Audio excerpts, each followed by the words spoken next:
Water and its uses.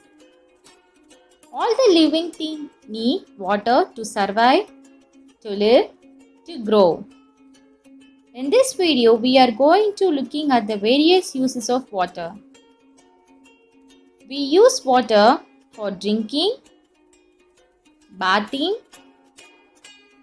cooking, washing clothes, watering plants, cleaning fruits and vegetables,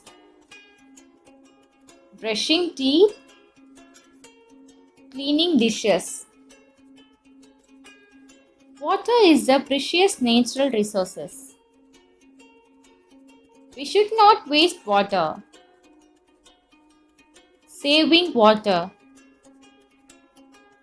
Turn off the tap while brushing your teeth.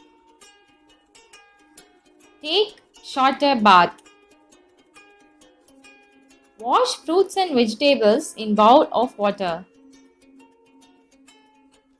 Turn after the tap after each use.